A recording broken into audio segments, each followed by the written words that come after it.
Hola, ¿qué tal? Buenos días a todos. Buen día, profe. Bueno, buen día. ¿Cómo están? Bien. ¿Y Bueno, usted? bien, bien, todo bien. Acá estaba repasando lo que teníamos para hoy.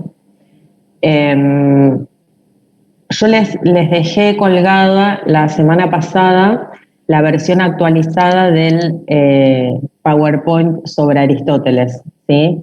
Yo la voy actualizando esa presentación, con lo cual bájenla cada vez. Está bien, así tienen la última versión. Me olvidé de aclararles eso, pero si ustedes bajan el PowerPoint referido a Aristóteles y lo bajan solamente una vez, se van a quedar con una versión vieja porque yo todas las semanas, luego de la clase, lo actualizo, ¿sí? Me olvidé aclararles eso para que sepan, ¿está bien? Que lo tienen que bajar así tienen el material completo. Hoy tenían para leer el libro cuarto y comenzar la lectura del libro 5. ¿Pudieron leer?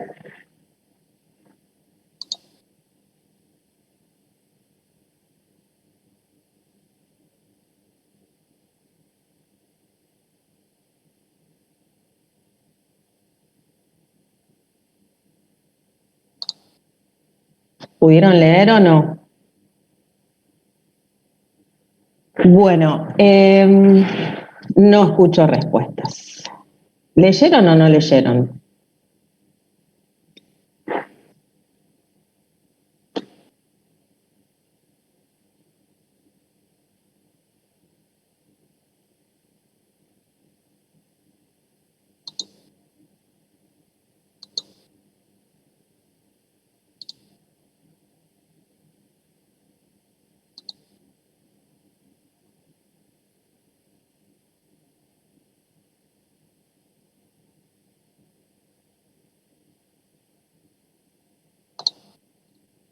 Espero respuesta, ¿eh?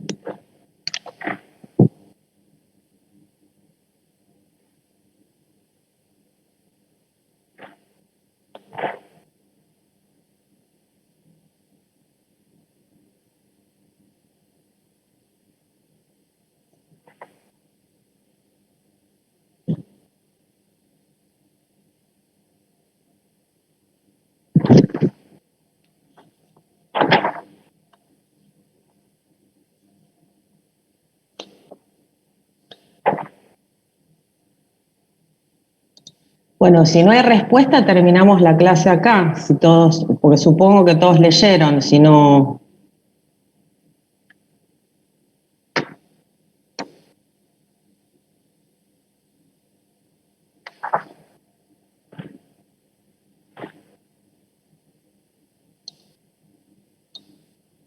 Bien, ahí Milagros responde. ¿Alguien más? ¿Alguien que sí haya podido leer?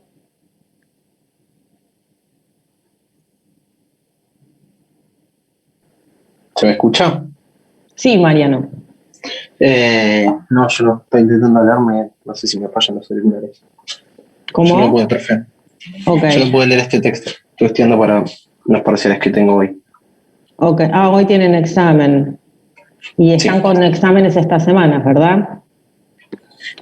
Sí, al menos yo tengo, este día tengo dos. Así Ujú. que supongo que Ok. sí.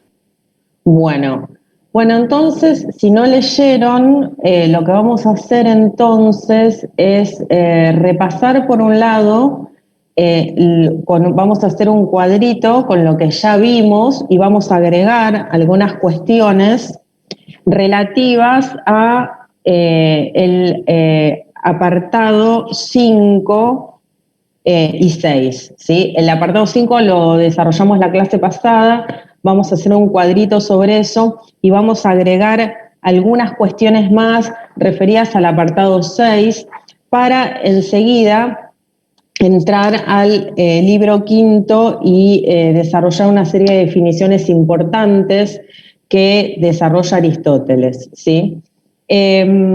Bueno, voy a compartir la pantalla entonces. con respecto a el libro quinto, ¿no? Yo acá preparé un cuadrito para trabajarlo hoy. Básicamente lo que nos importa con este cuadrito es recuperar todo el desarrollo que hace Aristóteles en el apartado 5 del libro cuarto y al mismo tiempo del apartado 6 del libro cuarto. Entonces acá vamos a poner apartados 5 y 6. Apartados 5 y 6. Bueno, habíamos dicho que los autores relativistas eran autores que se identifican con las posiciones sofistas propias del siglo IV antes de Cristo, ¿no? Y habíamos dicho que Sócrates, Platón y Aristóteles también son autores del siglo IV antes de Cristo, ¿sí? Siglo IV, siglo V, sí, por ahí, digamos, ¿no? Y por otra parte, vamos a poner acá siglo V, VI antes de Cristo aproximadamente. Por otra parte decíamos que el relativismo se caracteriza por plantear qué cuestiones. Bueno, en la clase pasada nosotros habíamos visto con respecto al apartado 5, vimos bastantes cuestiones con respecto al apartado 5, vimos que para los relativistas se dan estas tres cuestiones, ¿no? Para los relativistas, vamos a bajarle la letra.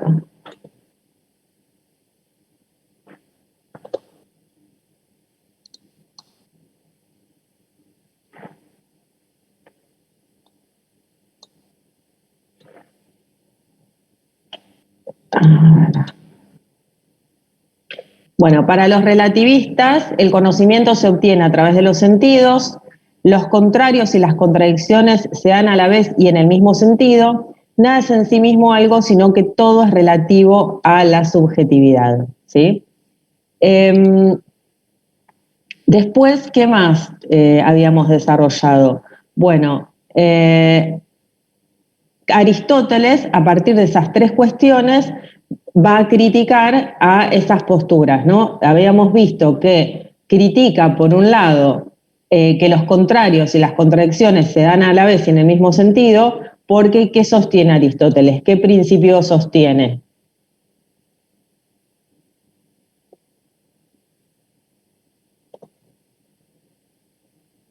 El principio de no contradicción, ¿sí? ¿Qué decía el principio de no contradicción?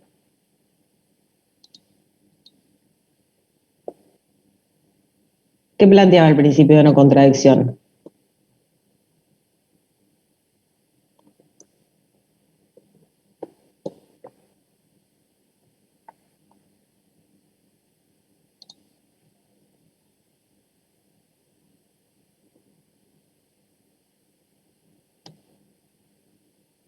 ¿No se acuerdan que planteaba el principio de no contradicción?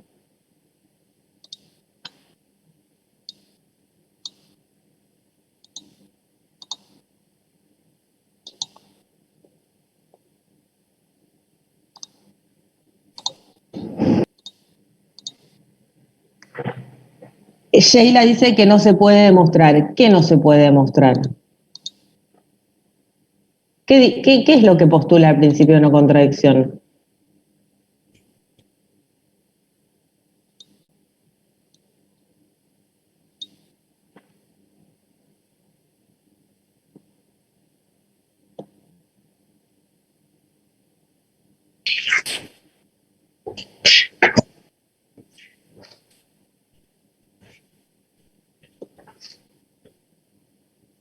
¿Nadie se acuerda que decía el principio de no contradicción? Una cosa no puede ser dos a la vez. Que no puede ser dos a la vez, exactamente no dice eso, porque algo puede ser dos cosas a la vez, en realidad. Algo puede ser blanco y negro al mismo tiempo. No es lo que dice Aristóteles. Aristóteles es más preciso. No me acuerdo textualmente, pero creo que plantea que algo no puede ser lo que es y su contrario en el mismo tiempo. Exactamente, en el mismo tiempo y a la vez y en el mismo sentido, dice Aristóteles, ¿no? Igual, si no se acuerdan, tienen el texto, pueden recurrir al texto también, ¿sí? Pero sí, básicamente el principio de no contradicción de Aristóteles postula que no es posible que algo sea una cosa y lo contrario a la vez y en el mismo sentido, ¿sí? Entonces, fíjense que los sofistas, por un lado, plantean que el conocimiento se obtiene a través de los sentidos, mientras que Aristóteles, tanto él como Sócrates y Platón, van a sostener que el conocimiento se logra a través de la razón. Los sofistas van a sostener que los contrarios y las contradicciones se dan a la vez y en el mismo sentido, y Sócrates sostiene el principio de no contradicción, es decir, que no es posible que los contrarios y las contradicciones se den a la vez y en el mismo sentido. Y a su vez, otra característica de los sofistas es que ellos plantean que nada es en sí mismo algo, sino que todo es relativo a la subjetividad. Mientras que Aristóteles va a plantear que hay algo que permanece en lo real y eso que permanece es captable a través de la razón, ¿sí?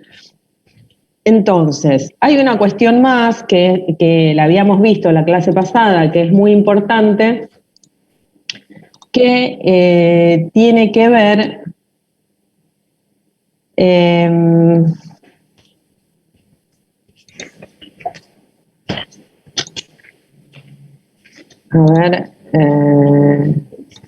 bien, que tiene que ver que para los sofistas todo se encuentra en permanente cambio. Y para Aristóteles,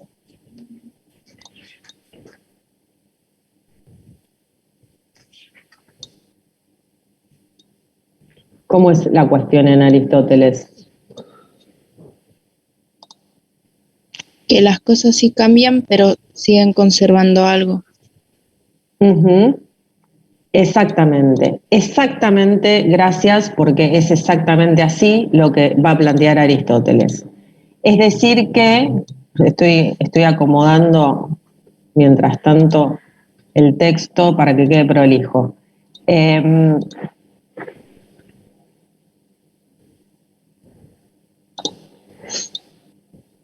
Aristóteles lo que va a plantear es precisamente que hay algo en lo real que permanece. Pero, a ver, lo pondría en realidad, lo vamos a poner así, hay algo que permanece. Y una cuestión importante es que el cambio para Aristóteles supone en sí mismo permanencia. No se trata simplemente de que para los sofistas todo se encuentra en permanente cambio, mientras que para Aristóteles las cosas no se encuentran en permanente cambio, sino que el punto está en que Aristóteles refuta las posiciones relativistas de que todo se encuentra en permanente cambio, planteando que para que haya cambio es preciso que haya permanencia. Si no hay permanencia, no se puede hablar de cambio, porque el cambio supone una alteración respecto de algo que de alguna manera permanece. Si no, no sería cambio, estaríamos hablando de objetos diferentes, ¿no? Entonces, estas son básicamente las diferencias entre el relativismo y el objetivismo. Ahora, lo importante, este cuadro es un cuadro resumen que les sirve a ustedes para ordenar la lectura, pero recuerden que es muy importante, son muy importantes las filminas 10 a 13. ¿Por qué? Porque las filminas 10 a 13 se plantea cuál es la opinión de las posiciones relativistas, ¿sí? Que básicamente son estas tres, y a continuación lo que dice Aristóteles es que lo que están diciendo los sofistas no es correcto y da argumentos acerca de por qué no es correcto, ¿sí? El examen no se va a centrar tanto en este cuadro, sino en el desarrollo que muestra Aristóteles acerca de por qué lo que plantean los sofistas está mal, ¿sí? Y habíamos dicho que lo que plantean los sofistas está mal respecto al movimiento porque el movimiento supone permanencia en un caso. Y respecto de los contrarios, donde los sofistas sostienen que son posibles los contrarios a la vez y en el mismo sentido, Aristóteles hace una crítica referida a que a los autores relativistas les falta un concepto, una categoría que no tienen en cuenta, que es la diferencia entre potencia y acto, donde es posible que en potencia haya contrarios, pero en acto no es posible que haya contrarios a la vez y en el mismo sentido, ¿sí? Fíjense que esto, acá lo pusimos, que la crítica principal de los sofistas es que los sofistas no distinguen entre potencia y acto, ¿sí? Bueno.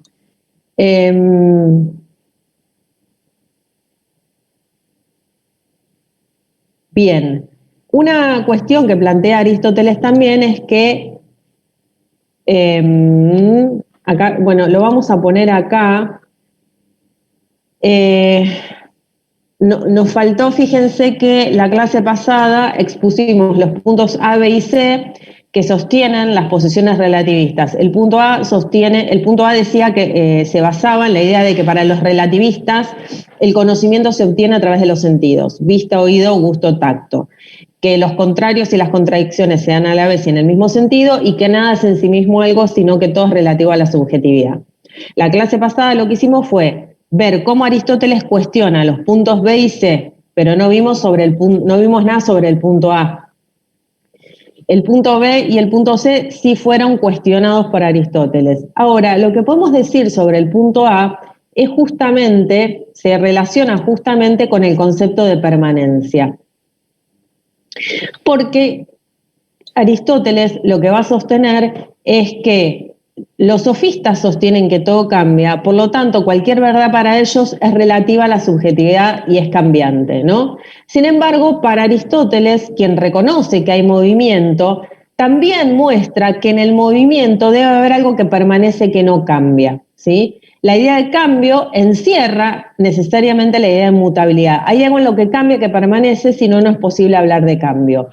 Y entonces, para Aristóteles, esa dimensión de inmutabilidad se capta con la razón. ¿Sí? Se capta con la razón. ¿Sí? Por eso, ahí cuestionamos el punto A, donde los sofistas sostienen que el conocimiento se obtiene a través de los sentidos. Aristóteles lo que va a decir es que a través de los sentidos se capta lo mutable, ¿no? A través de los sentidos se capta lo mutable, mientras que a través de la razón se capta lo inmutable. Ahora, lo inmutable es la dimensión esencial de las cosas, es lo que importa saber, ¿no? Entonces acá vamos a poner lo inmutable es lo que importa saber en Aristóteles. ¿Sí? Es decir, es lo que corresponde a la verdadera naturaleza de las cosas. Por eso él se va a detener, por eso, digamos, de ahí se fundamenta también el racionalismo de estos autores, ¿sí? Entonces, con los sentidos se capta determinada dimensión de las cosas, pero esa dimensión que se capta, según Aristóteles, es una dimensión cambiante que está destinada a desaparecer. Y en tanto es cambiante y está destinada a desaparecer, eso lleva a que los sofistas, de acuerdo a la visión de Aristóteles, estudien las apariencias de las cosas y aquellos aspectos de las cosas que no son sustanciales. Voy a poner un ejemplo sobre esto, que me parece importante. A ver.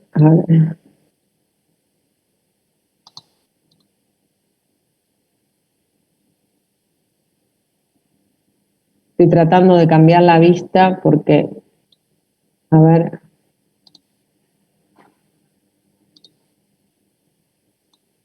A ver si, perdón, quiero ver si puedo cambiar la vista. A ver.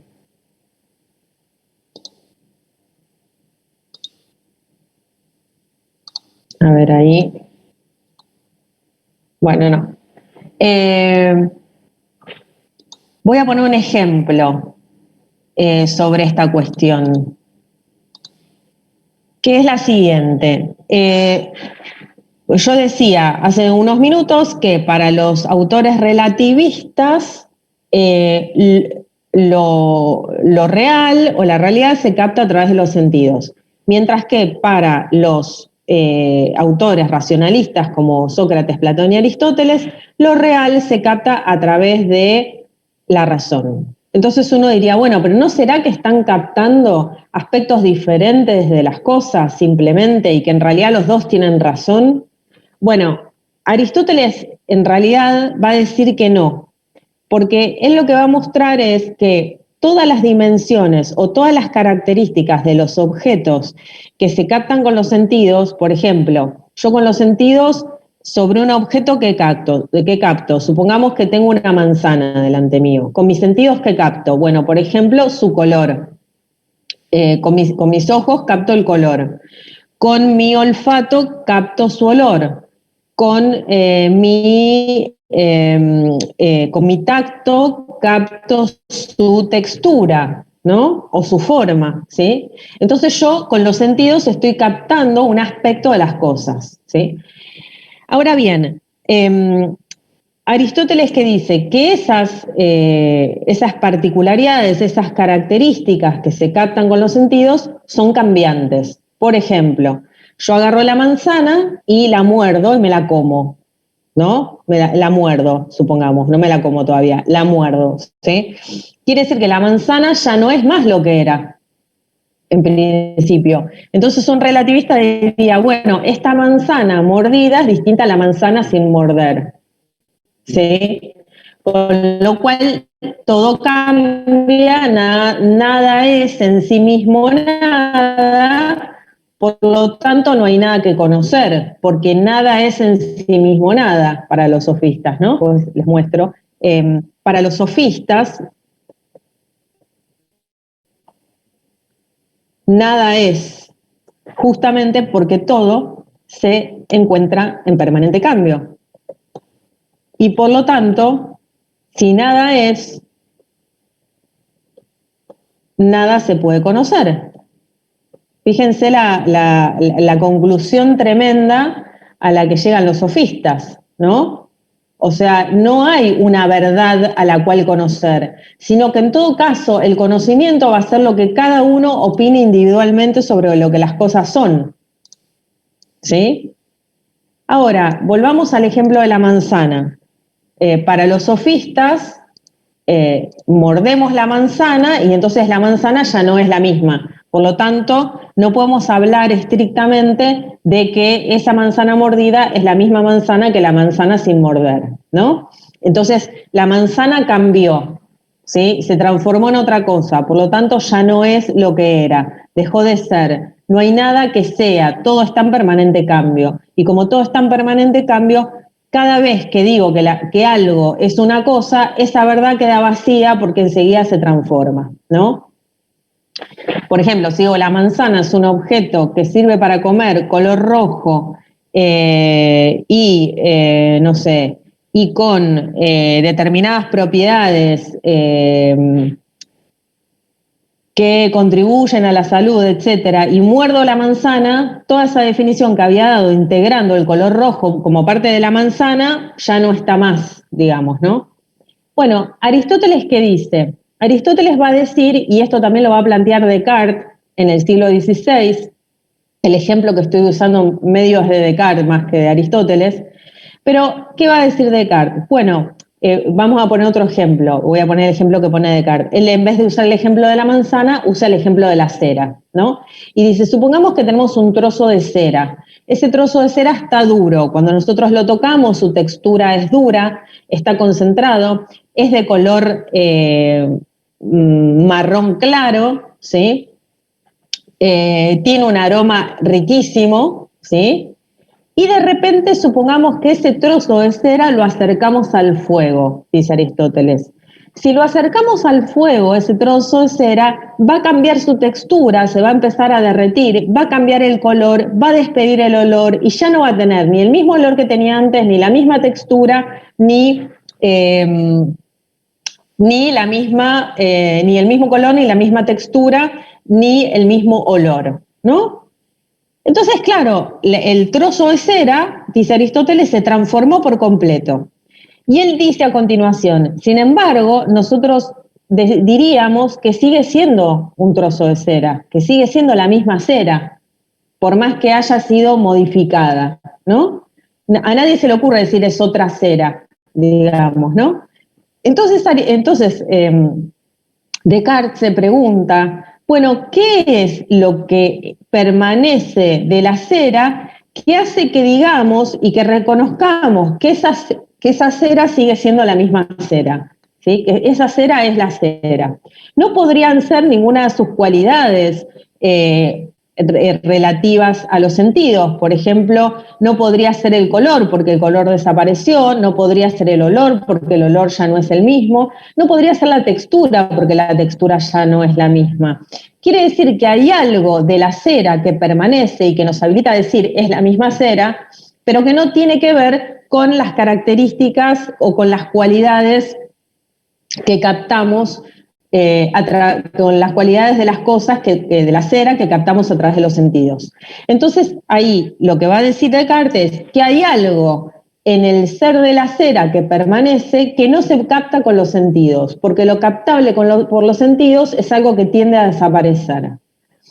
Eso que no es captable con los sentidos, pero que está presente en la cera y que permite y habilita la posibilidad de que digamos que la cera sigue siendo cera, se capta a través de la razón, a través de un concepto de cera, digamos, pero que no se capta con los sentidos, ¿sí? De hecho, haríamos muy mal en definir un objeto por su color, o un objeto por su sabor, o un objeto por su aspecto, por su textura, o por el sonido que emana, ¿no? Porque podría haber múltiples objetos similares, rojos, o con el mismo color, con el mismo olor, con la misma textura, etc.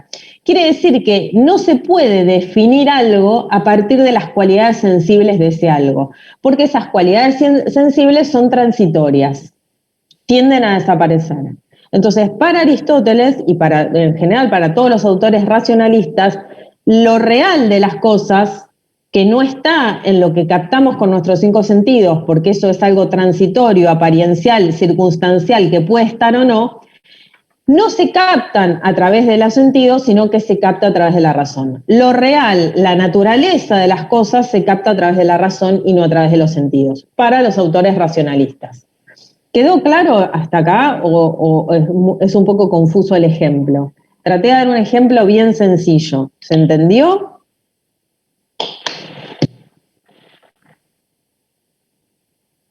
¿O no se entendió nada?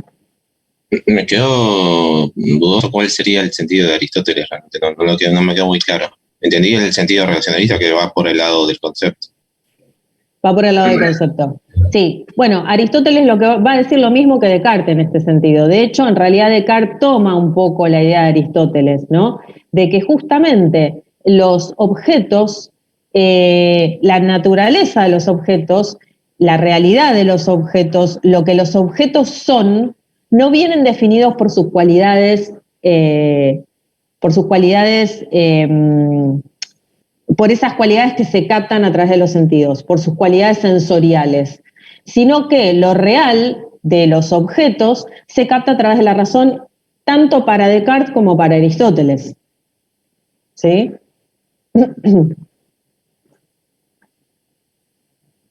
Ok. Bueno, entonces, no se trata de que entonces para los autores relativistas los objetos son lo que son de acuerdo a sus cualidades sensibles y que para los racionalistas los objetos son lo que son de acuerdo a esa dimensión permanente propia del objeto que no comparte con ningún otro objeto y que se capta a través de la razón, de forma tal que uno podría llegar a la conclusión de que en realidad tanto empirismo como racionalismo miran aspectos diferentes del objeto, es decir, los racionalistas miran la dimensión permanente del objeto, mientras que los relativistas miran la dimensión relativa, física, cualitativa de los objetos, sino que, en realidad, el problema es que no hay reconciliación posible entre el racionalismo y el empirismo en esta instancia de la discusión.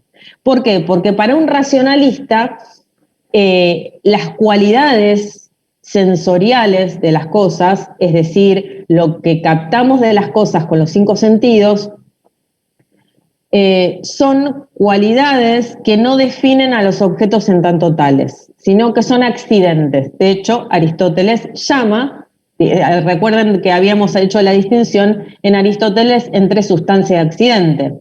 Para Aristóteles, el color rojo de la manzana es un accidente. La manzana podría ser verde y seguir siendo manzana. Con lo cual, lo que define a las cosas y lo que determina que sean lo que son, no puede estar en sus cualidades sensibles. No es que la cualidad sensible es un aspecto que hace a la definición de las cosas. Aristóteles lo que dice es, el color de las cosas no hace a la definición y a lo que las cosas son. Son precisamente accidentes. Entonces, de alguna manera, la crítica de Aristóteles es que los relativistas son especialistas en estudiar los accidentes. El problema es que los accidentes no son lo que definen a las cosas en tanto tales. ¿Sí? Bueno. Luego, en el apartado 6, Aristóteles va a plantear que dice lo siguiente: lo que caracteriza a estas posiciones relativistas es que buscan demostración de lo que no hay demostración. En efecto, el principio de la demostración no es demostración. Desde luego, estos se persuadirán fácilmente de esto, pues no es difícil captarlo. Por el contrario, aquellos que buscan exclusivamente la fuerza de la refutación buscan algo imposible, reclaman en efecto el derecho a contradecirse tan pronto como se contradicen. Ahora bien, si no todas las cosas son relativas, sino que algunas son ellas mismas por sí mismas, no será verdadero todo lo que aparece. Esto es importante, voy a volver a compartir la pantalla.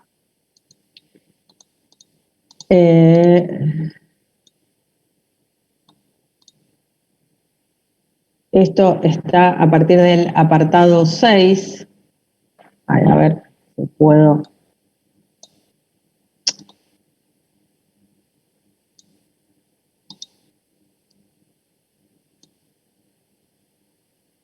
Apartado 6. Él va a decir que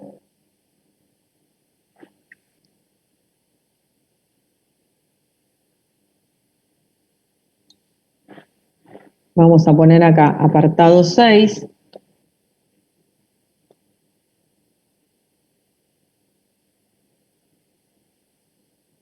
No todas las cosas son relativas, sino que algunas son ellas mismas por sí mismas, ¿no? Acá vamos a poner, para que ustedes se ubiquen, vamos a hacer lo siguiente. A ver.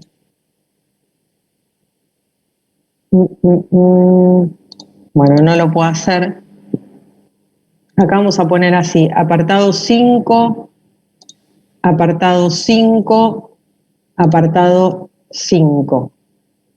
Este también sería un argumento del apartado 5. Este también sería un argumento del apartado 5. Lo mismo acá, argumento del apartado 5, argumento del apartado 5. Esto es para que se ubiquen porque les voy a pedir que lean el texto porque voy a tomar el examen que tome, lo voy a tomar a partir del texto, ¿sí? Acá también, apartado 5.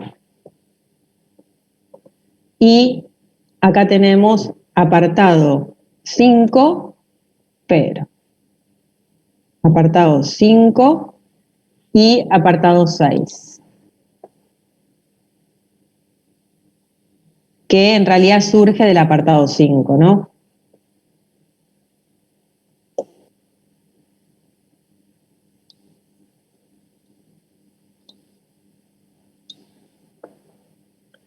Bueno, luego dice,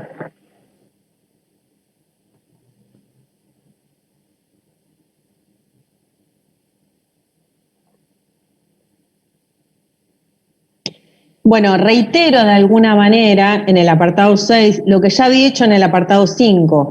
Termina diciendo, puesto que es imposible que dos afirmaciones contradictorias sean verdaderas a la vez respecto de lo mismo, fíjense que todo el tiempo está aclarando a la vez respecto de lo mismo, es evidente que tampoco es posible que los contrarios se den a la vez en lo mismo y en el mismo sentido. En efecto, de los contrarios, uno es privación, no menos que contrario, privación de entidad.